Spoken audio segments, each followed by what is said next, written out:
Hello guys, it's Product Tank SOFIA again, and we are here with another very hot topic we're gonna discuss today. I'm very glad to see you after the summer vacation, and fortunately we are still in this home office situation where you can see I've expanded the banner inside my home, and we're still living in this strange situation, but Product Tank is still supporting the community, and we are still trying to find the best topics and the best presenters to give information to you, which is very important about mainly current problems we all face as product managers, but also in the long run. For you, there is a little presentation and a little surprise. So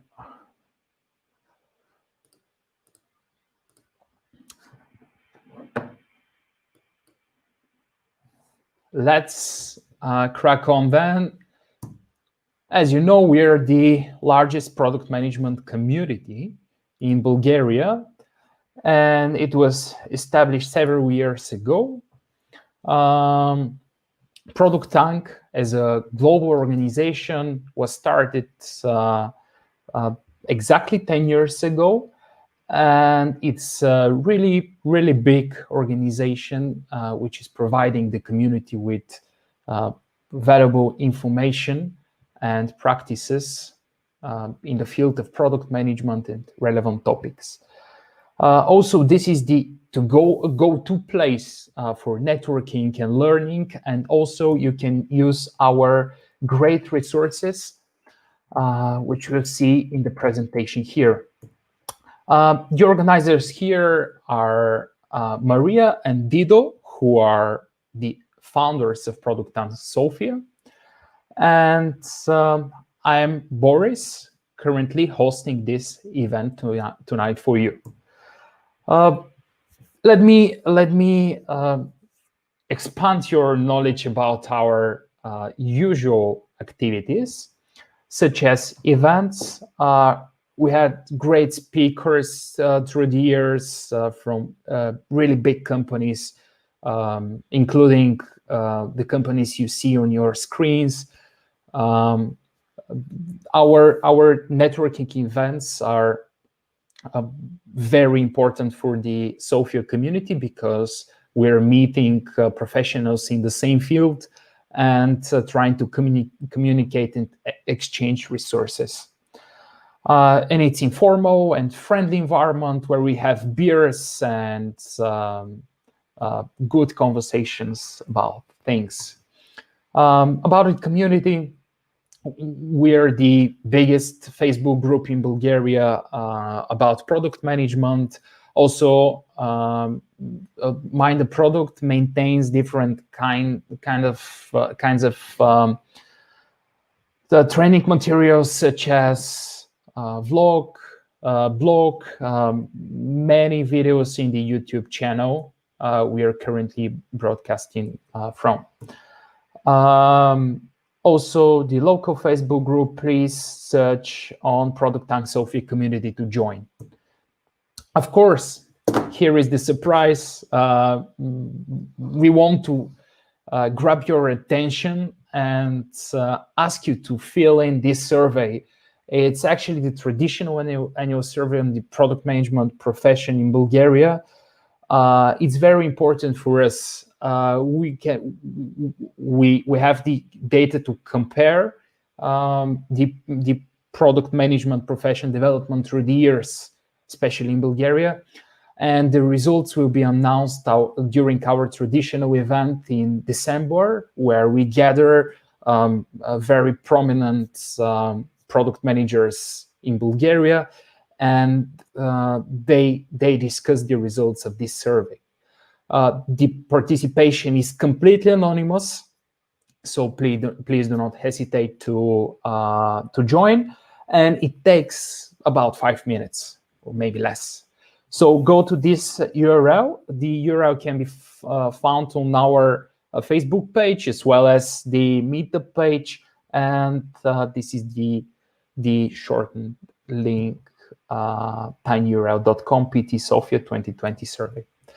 Please fill in this survey.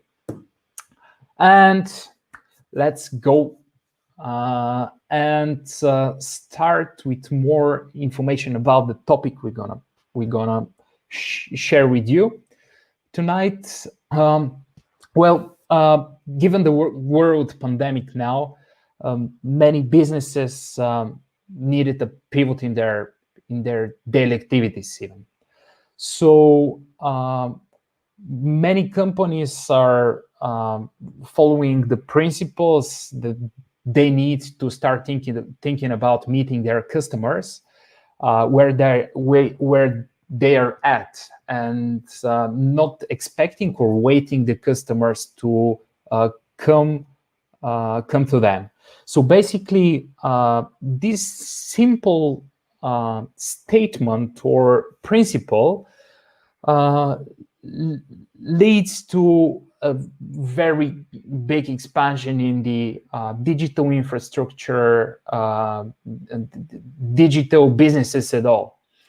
And in our case, SumUp is dealing with payments. They have great business with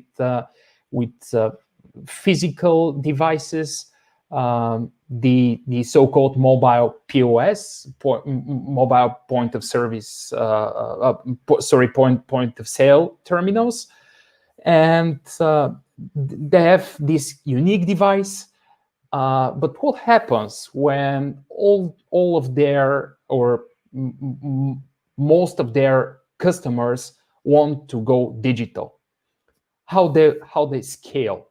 How they provide to their users the expected service, and also how do they shift plans and react to user feedback? This is the story of SumUp and how they reacted to the economic changes happening in multiple countries in context of the lockdown.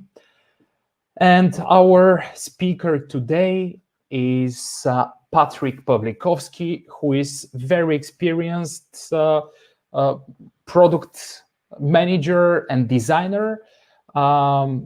He is currently VP of e-commerce at SumUp. He founded the award-winning Polish startup Shoplo. And also the startup was acquired by SumUp last year. He is, as I said, experienced designer and product manager by heart. Hello, Patryk. Thanks for joining us tonight, and we are very grateful for having you. Thank you for the intro, and thank you for having me. Let's start this deep dive into the process of rethinking your products. Sure. What was the initial point, the initial state where you realized you need to focus on the digital and doing the shift from mainly physical to clients or customers which are more orienting to digital? Yeah, sure. I'm happy to share our story about how we adopted the whole mission and the strategy to the unforeseen circumstances. The funny anecdote for today is that I came to the office to have the comfort of telling the story and sharing what we've learned with you, but unfortunately, some of our neighbors here are starting to drill. So hopefully that will not kind of influence the quality of my story. But this is actually super in line with with the story that we have. I mean, sometimes we just have to deal with the unforeseen circumstances, right? All right. So maybe a short intro about myself. Yeah. You can start your presentation because I can't see it. I already did it. Maybe I did something in the wrong way. No worries. We'll be talking about the unforeseen circumstances, so we have the drill. Okay, so let's maybe do it like this.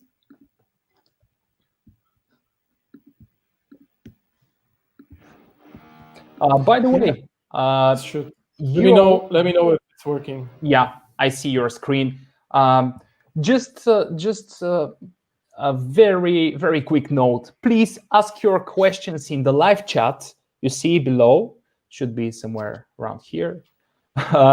So directly ask the questions. I receive all of your questions, and I can ask Patryk during our Q&A session. So take your time and please ask your questions. It's a great having Patryk tonight. So let's ask him whatever we want. Yes. Yeah. We're happy to answer any of your questions. Hope you can see my screen. And yeah, I'm going to start with a short intro about myself. Boris, you already covered pretty much, so I'm not going to tell you the whole story. But basically, I started my whole adventure with designing products or building products from the design perspective. I was really into the design of physical products, but also I started to design first websites in the early days of the internet, let's say. And then I discovered that the design is only a layer, right? That kind of translates everything that goes behind the product, the brand, and more. And I kind of went into, or I became a UX designer. So I helped a couple of companies to improve the overall user experience. And then step by step, I started to understand not only the experience part, but also more of a business part behind the products. And again, I helped a couple of companies to build products here in Poland. And then in 2012, together with Greg, my co-founder, we came up with an idea of building something together. And we actually created something what we called a Shopify for Europe, which was an e-commerce platform that allows people to start selling online, right? And that idea and the story and the whole team came up something interesting for SumUp in 2019. And a couple months later, we decided that we want to join forces, get married, like we say here internally, and we got acquired, right?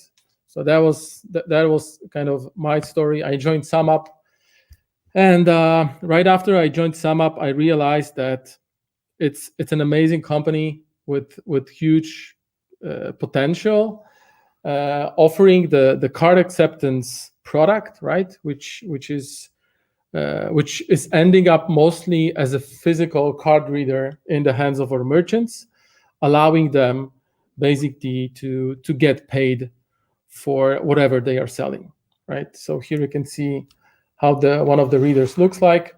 It's pretty nice design. It's super handy, but it's physical, right?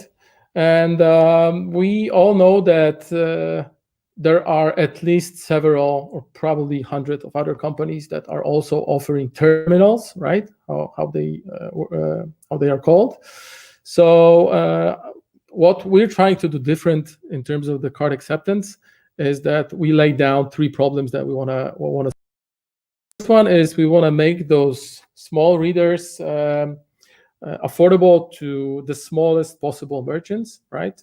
So we want to help them to accept card payments without, signing any paperwork, signing any contracts, be attached to any subscription payments or etc. Right? You just pay once, the reader is yours, and we are just taking the fee every single time you're transacting, right? So this is, I think, something that was super important for us. We wanted to build transparency and the fair business model behind it, that we are making money only if the merchant is making money, right? And the third problem that we wanted to find a solution for was, of course, that most of the terminals that were on the market were pretty clunky and big. And we want to have something that you can either put on the cradle in your physical store, or you can put it in your pocket and use it on the Christmas market, or every time you're on the go running around the city trying to sell whatever you're selling. And we usually just like to show this really nice example of a woman selling coconuts somewhere in Sao Paulo. And we really feel that it really resonates with the pure essence of what we're trying to do, right? So this small little merchant is using SumUp to get paid, right? And this is, I think, one of the most popular photos inside SumUp, serving us as a great example. Who are we actually serving, right? Who are our merchants? In terms of the numbers, we are serving merchants across 31 countries. Right now, we are close to having 3 million merchants using SumUp services all over the world. We are acquiring almost 10,000 merchants every day. And of course,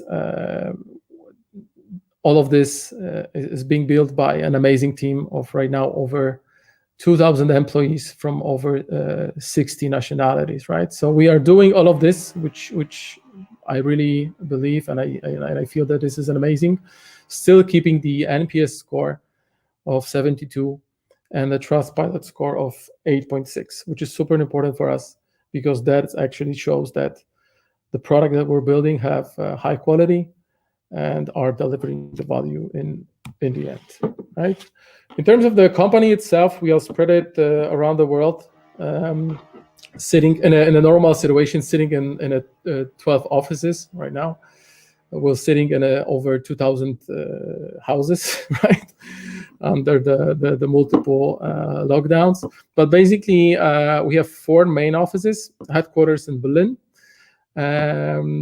big office in Sao Paulo, and then we have our Daniel, our CEO, sitting in Boulder in the US, and also we have a big office in the SOFIA and more satellite offices around Europe and around the world. I am right now based in our Warsaw office, talking to you from here.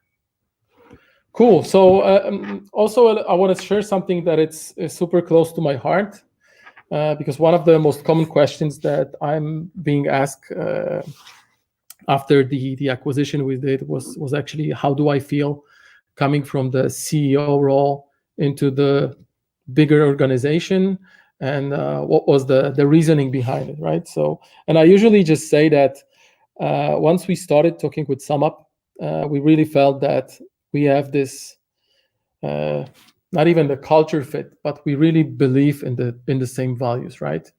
We all are having the founder's mentality, right? We are trying to achieve our bold goals with everything we're having, right? At the moment, we use the decisive pragmatism in our decision-making processes, but also we care for each other, right? We are trying to be transparent.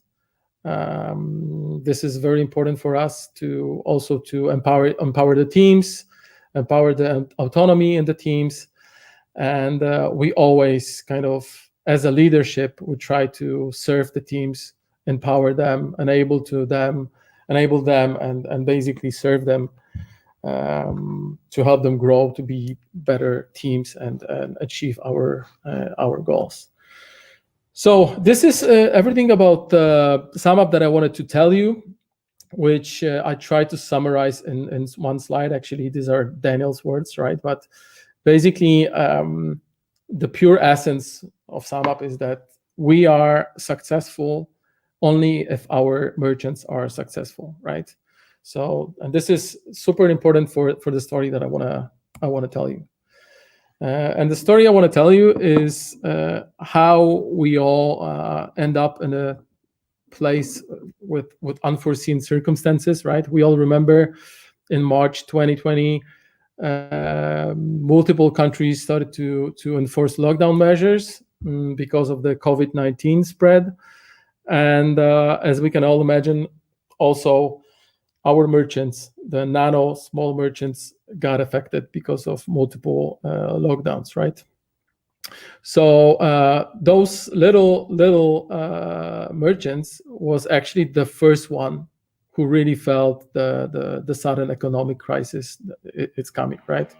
So if you go back to what I was saying about us, and that SumUp is only successful when our merchants are successful, and then you add on top of it all of the lockdown measures and basically the struggles our merchants had, you can easily realize that we got ourselves in the place which was very, very hard for us, right? Without actually being able to help our merchants in the physical world, we have to come up with an idea, a strategy, something that will actually help us to survive this time of unforeseen circumstances, right? So the first thing that we did as a company, we kicked off an emergency all hands in mid-March, and we decided basically to prioritize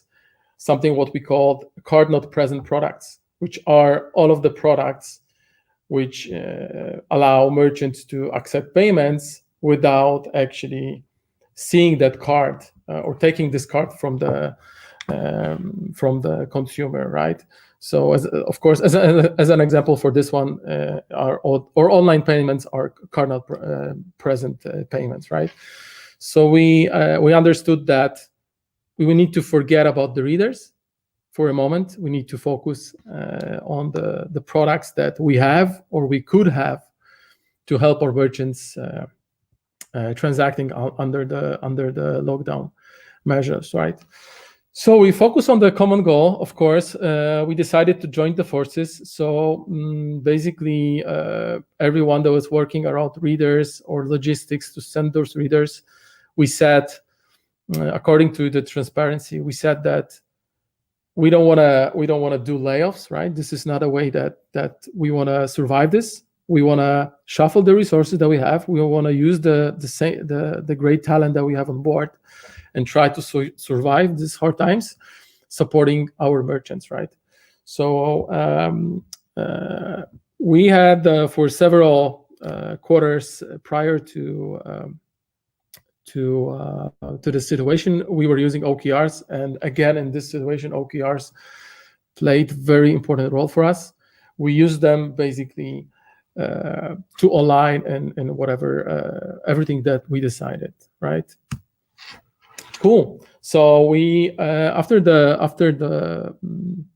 kind of reprioritization that we did in our hands, we started to figure out how we can actually start moving with those products, give those products to our merchants to help them, because basically with each day or with each hour, we felt that they are losing money, they are losing blood, literally, right? So feeling their pain, we kind of laid down some kind of a rules about the products or the solutions that we want to come up with, right? So of course, all of them needed to support self-distancing measures, right? So that was the condition number one. Everything that we will figure out, every idea needs to support the current situation, right?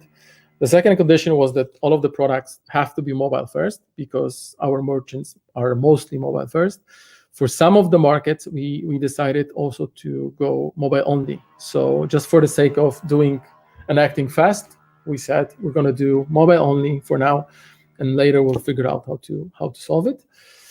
And of course, big kind of something that we really believe from the early beginning of SumUp and Shoplo, everything that we build has to have a quick and easy product onboarding, meaning that merchant has to take the certain feature or product into the palm of their hand or on the screen and start using it without, trying to figure out what exactly it is, right? And I think one of the most important one, the rules kind of was that we really felt that whatever we're building has to be effective, right? We didn't have enough time, so we knew that it has to be effective, but it also has to be simple, right? So just a small background about how we are structured at SumUp. So we adopted kind of a structure or a model of having tribes and squads, where the company is split it into tribes based on the revenue streams that we see. And in those tribes, we have multiple squads, which are actually created with the goal to empower being autonomous, right? So we're trying to have multiple independent teams working towards generating the revenue for the tribe. So we came up together as a group of all of the squads in our tribe. We sketched the whole user journey, the whole flow, how we think it should look like, and basically we came up to the conclusion that it's not possible to build what we want to build, to achieve what we want to achieve in that short period of time with just one team, just one squad, right? So again, we reshuffled, we regrouped, we defined the squads that can basically help us focus on building the product supporting card-not-present transactions. And in this example, we asked the POS Lite squad. This is the squad that it's actually handling the development of the point of sale system that our merchants are using in their app, right? Because they were not using the readers, we didn't see a point of investing time in the POS system at the time. So we could, in this case, work together with different squads towards the same goal, right? And again, we used OKRs. We set ourselves the OKRs for each squad. We aligned them around we aligned them together, and of course, we were trying to achieve the same goal, right? Yeah, and then 30 days later, basically a lot of hard work. But I wanted to share with you also some of the amazing results that all of the teams basically were able to helped us to achieve, right? So from the beginning, we knew that this is like a one-time opportunity for us, right? We have a month or two to help our merchants. Otherwise, we're gonna just lose them, and if we're gonna lose them, we're gonna also not survive the new realities, right? So what we actually were able to do is if I summarize it, usually I can see that we literally achieved a 2 years plan in 30 days of time, right? We went from being present in one market, one country, to 10 countries.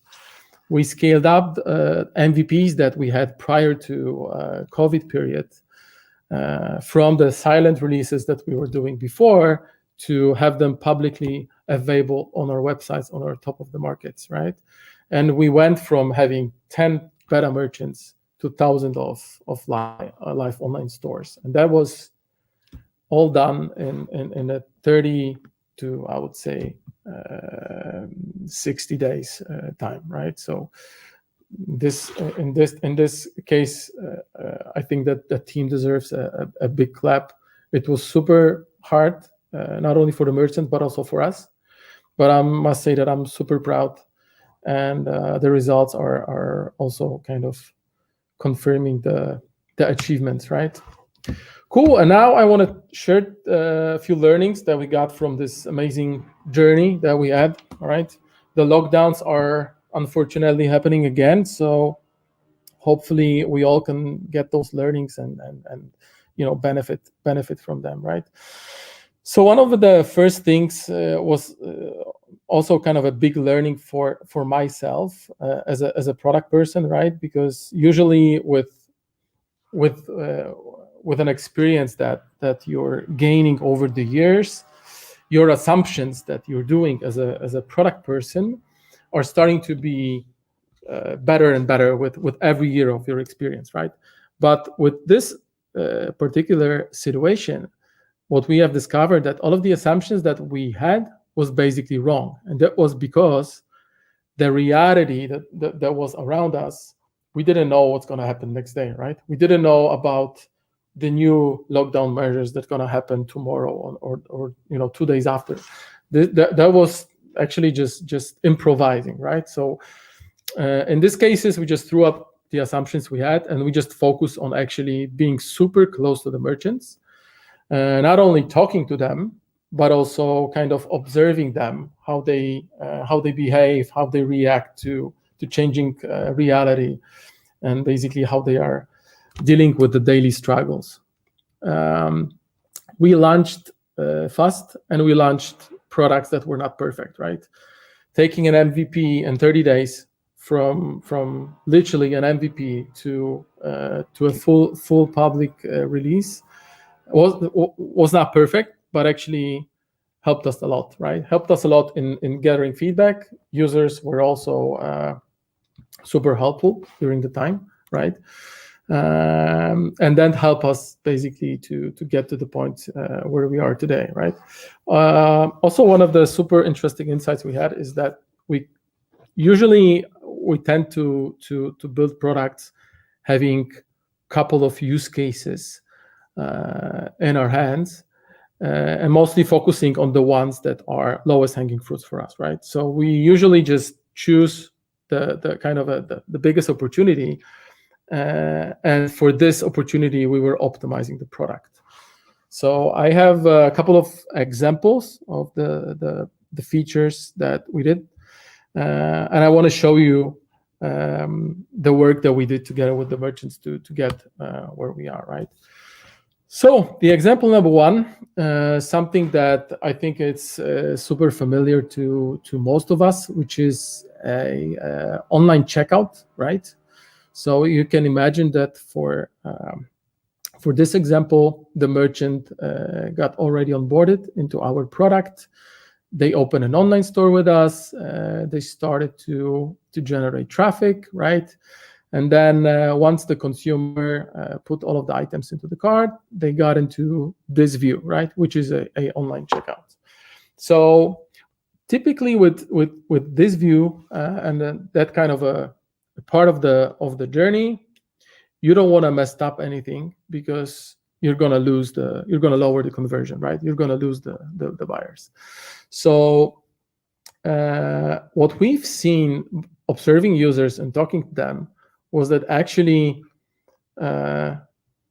after each order that was placed in their store, some group of merchants were calling their consumers and repeating the same kind of a message, giving them a guidance how to pick up the products that they order, right? Which in the normal days just didn't happen because once the product got ordered, consumer just entered the physical store, I don't know, set their name, pick up the order, bye-bye, and the problem solved. In the new realities where actually the stores were closed and merchants were also trying to respect the self-distance, they needed to figure out the way how they can actually allow to pick up the food or the physical products from their location, right? So what we have came up with after just seeing how they are working every single day, when they were giving this advices how to pick up the products, we thought, okay, maybe we should help them. We should give them the possibility to share a short description or the guidance how the goods or the food can be actually picked up, right? So here you can see we just added a super simple thing to the checkout, which basically solved this case, right? But we've seen that this is not enough.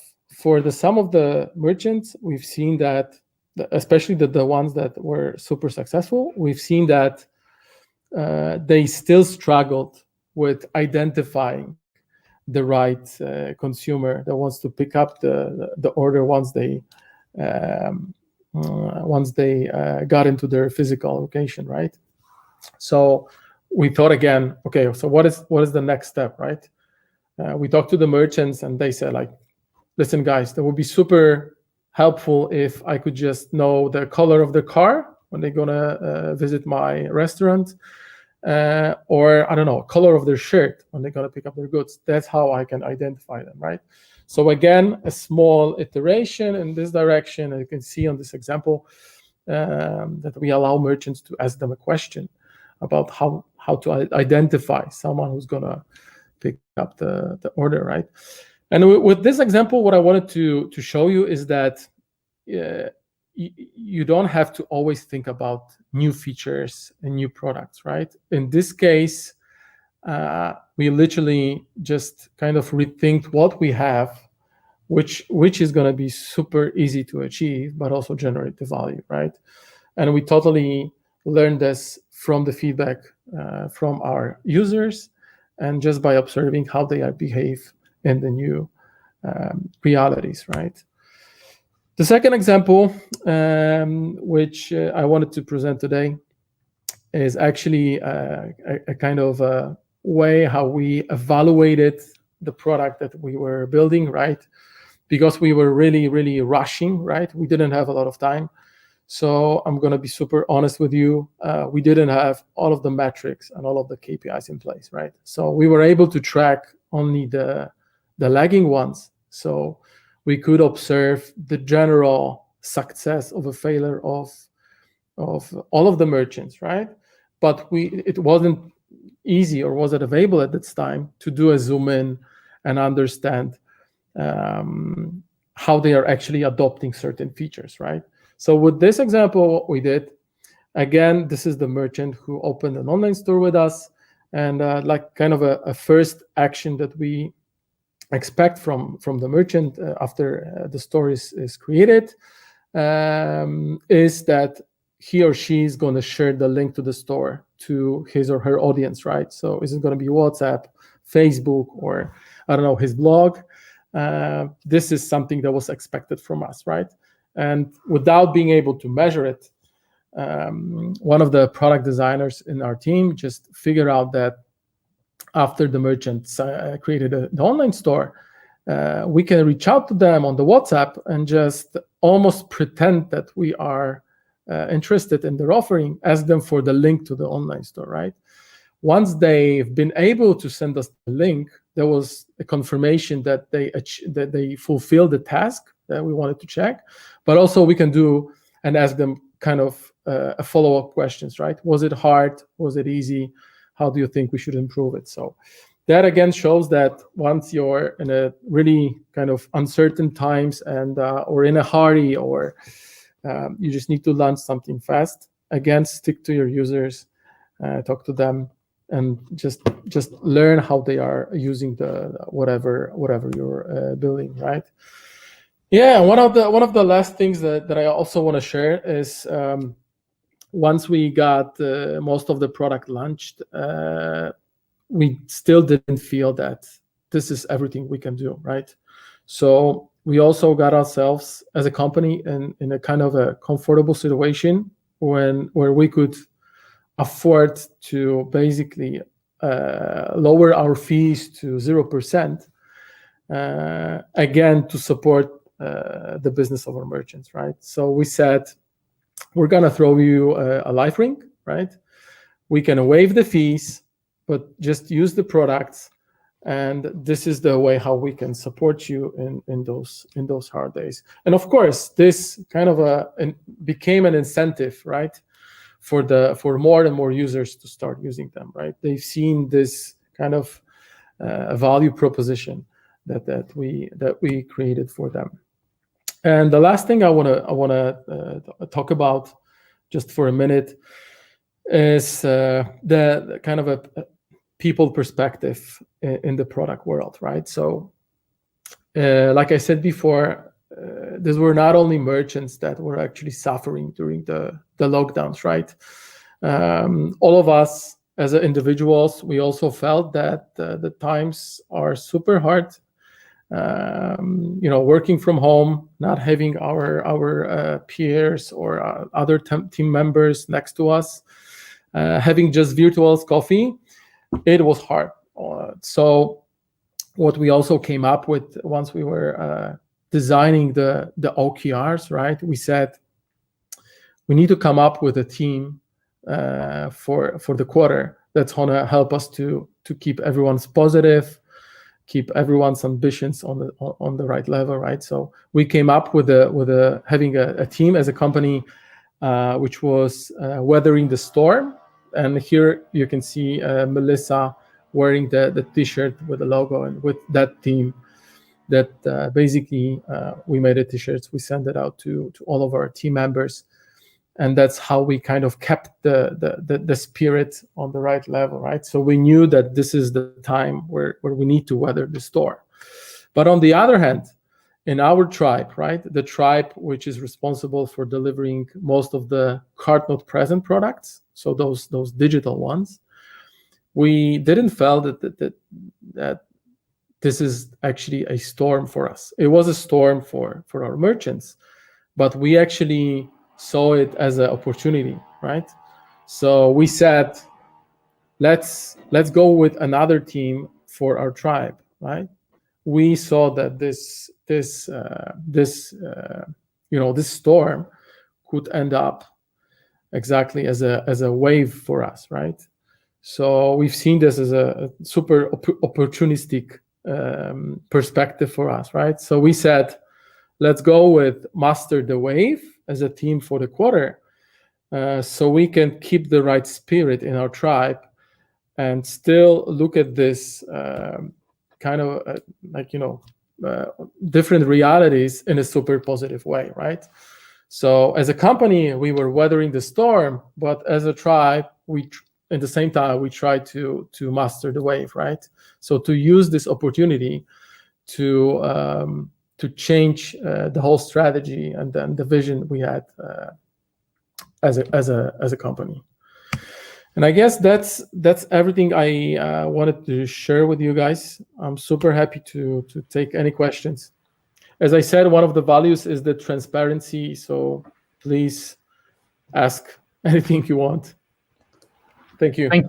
Thank you very much, Patryk. It was really, really interesting to hear all that from you, especially when we as product managers are facing this basically on a daily basis now. I'll start with something.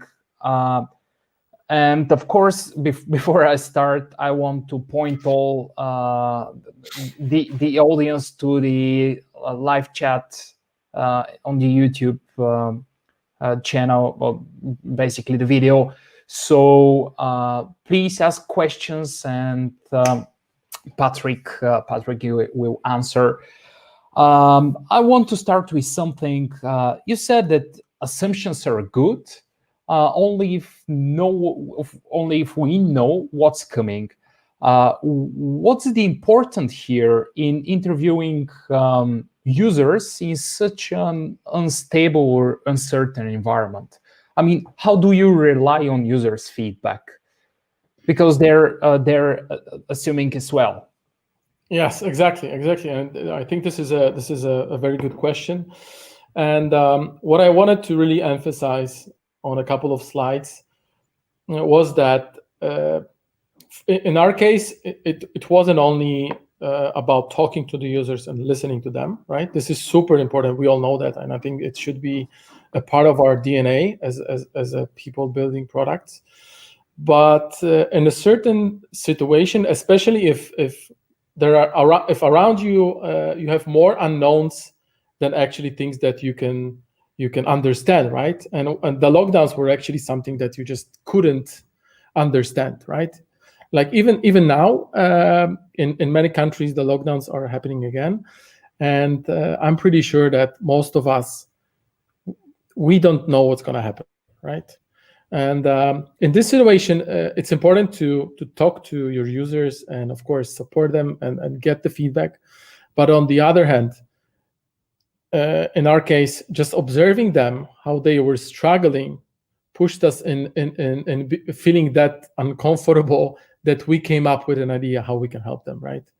So if the users are also kind of stuck, if they don't know what's going to happen, just observe, learn, and iterate, like with the example of the checkout that I showed you. We have a question from Anna. What's the future of hardware terminals for card payments, given that phones can be used for that nowadays?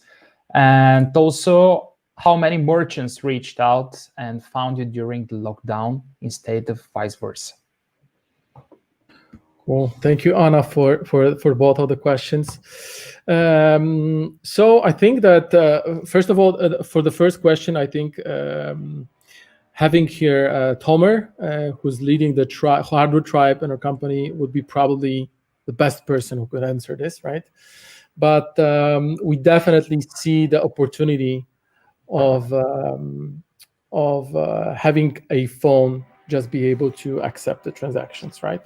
So everything I can share for now is that we're still gonna invest in building card terminals, just for the sake of, if you look at the different geographies and the markets, you need to take into consideration also the internet penetration and the phone or smartphones penetration, just to understand where the smartphones are ready to actually being adopted to serve as a reader, and on which markets merchants are still not familiar with this one, right? And on those markets, card readers will stay with us for a long time. Yeah.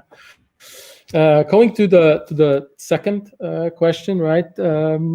I'm not sure if I'm allowed to share the exact numbers, but what I can say is that prior to the whole COVID situation, like I said before, we were mostly launching the MVPs kind of in a silent mode, right? So we just picked up a group of merchants, and we were basically running multiple experiments with the smaller groups. Once the COVID came and the lockdown happens, we scaled up with the same, not perfect MVP to the whole 3 million database of SumUp merchants, right? So I can share that until today, there were more than 100,000 stores created by the merchants, right? And prior to that, it was single digits because we were just simply not ready to launch this product, right? So I don't know, Anna, if that answers the question, but this is what I can share. Another thing, sorry for jumping from one topic to another, but I really want to ask a lot of things here. I'm wondering, how did you avoid scope creep in your case? Because you mentioned that basically years of work of scope were fitting in several months only. So this sounds to me kind of a scope creep if you imagine your regular stream. Yeah, that's a good question, but actually, what we did, right? Because in our case, one of the biggest challenges that we have is that we want to build simple but powerful products, and one of the biggest challenges is the actual how we can take what we've built and introduce this into 31 different markets. So the challenge is the scaling localization here, not the actual feature set or building this Frankenstein of 100,000 features, right? the product has to be simple, has to serve the need, has to be effective. And in this case, what really helped us is we set ourselves, like I said before, super bold goals, right? And if you just think about it, how the team reacts if you tell them, we want to launch what we've built in Italy in a month. So the team automatically thinks about, okay, so what needs to happen to be able to launch in Italy, right? Translations for Italy, localization for Italy. But if you come to the team and say, like, guys, we want to be on 10 markets in a month or in a week, then the process of finding a solution is also scaling up. You're thinking about not in Italy as a one market, but actually what kind of tools or what needs to happen to be able to launch 10 countries in one day, right? So that's kind of, I think this is something that helped us a lot. Also, not only to deliver what we have delivered, but also to discover all of the unknowns, right? If you go market by market, or if you go feature by feature, or I don't know, persona by persona, right? If you are developing your product, you will probably learn a lot, but you will have to discover those things one by one. If you try to go, full speed, then you say, okay, we have to automate translations. We have to automate this and this and that. So I think just changing the mindset helps a lot. And in this case, to be honest, I wasn't sure about the bold and super ambitious targets at the beginning, right? But then I quickly realized that this is exactly something that is empowering us to change the way we are thinking about what we're building, right? And of course, what you mentioned during your presentation, new features are not always needed, and rethinking over new features in this period of massive growth, or more exactly, growth of the scope of what's needed. Another question from Prit. Very interesting question indeed. Did you get a chance A/B test your MVP product given a 30-day roadmap? How much importance should we give to experimentation when we have a very short roadmap? Yeah, this is a good question covering the concerns of many product managers, I guess. Yeah, I would say that in this case, we didn't have a time to run A/B tests, right? Like I said before, for some cases we were not even able to set the proper tracking, right, for certain features.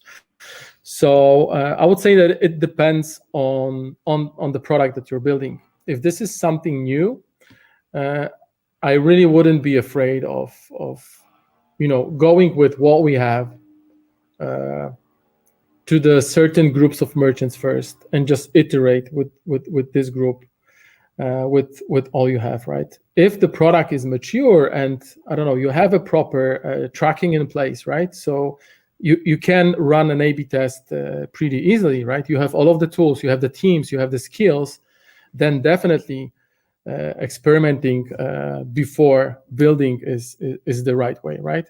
But this is, I would say that this very depends also on the maturity of organization that you have, right? If you have fully independent team, you have all of the tracking in place, I would definitely go with the testing first.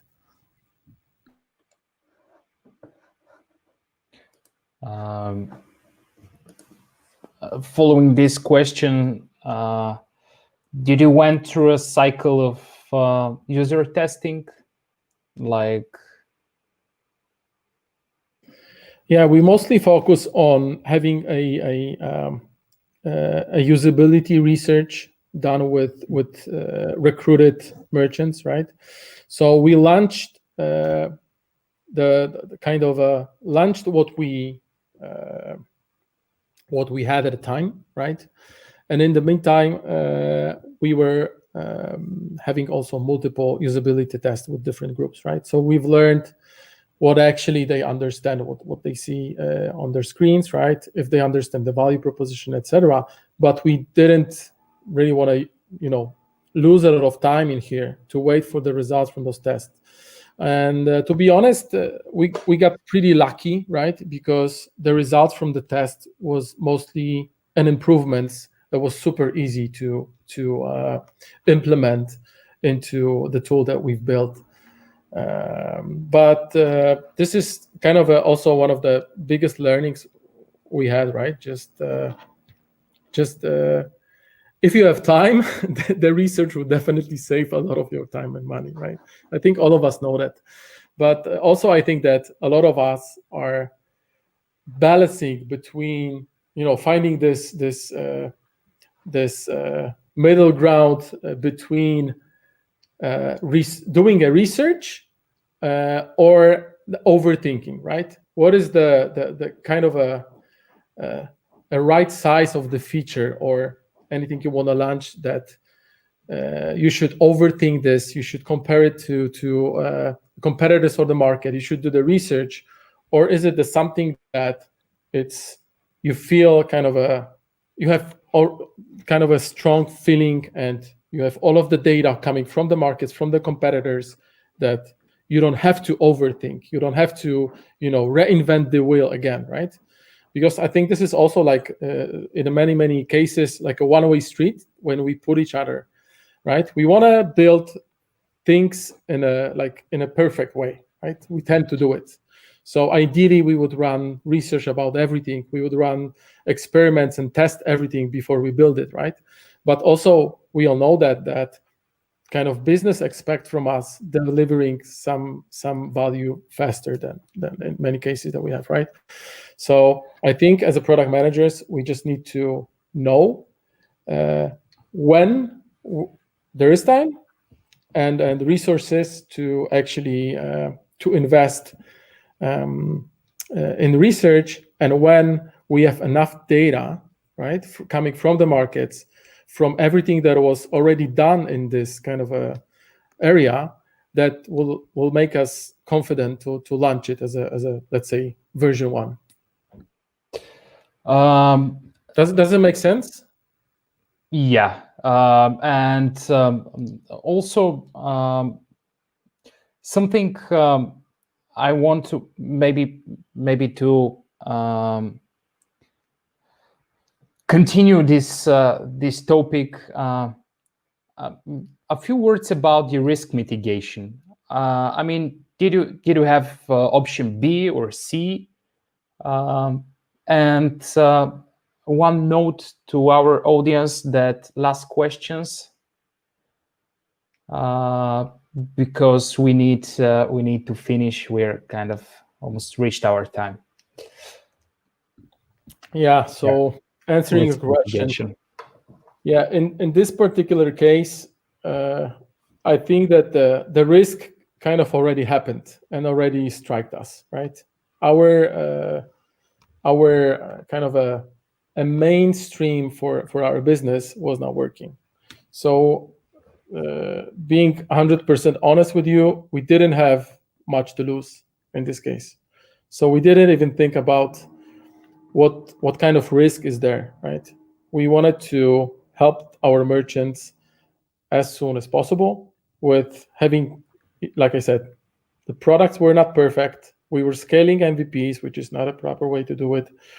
But there was actually what we decided to do being pushed in this super critical situation. And the risk was already there. We were literally like standing on the cliff, right? So there was nothing to lose. And we knew that this is an opportunity that it's now we have to act. And we did it.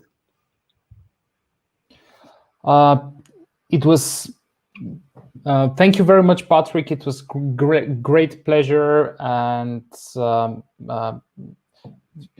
very beneficial having you tonight, because you shared with us your experience about something basically no one has ever met before, to react to so global unforeseen circumstances and how to adapt products.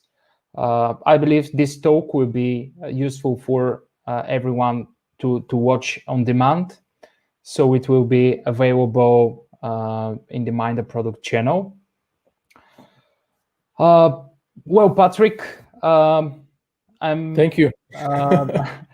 I'm very happy that that you joined our community today, and expecting a physical event with you at some point in time when everything is calm, to have some beers and to meet our great community in person.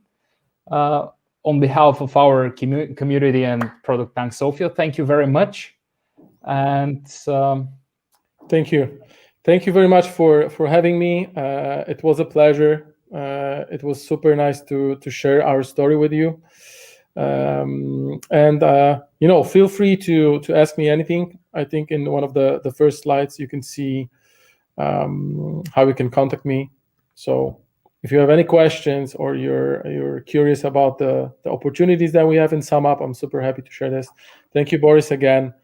And hopefully we can see each other, meet each other in a normal circumstances, right? Thank you.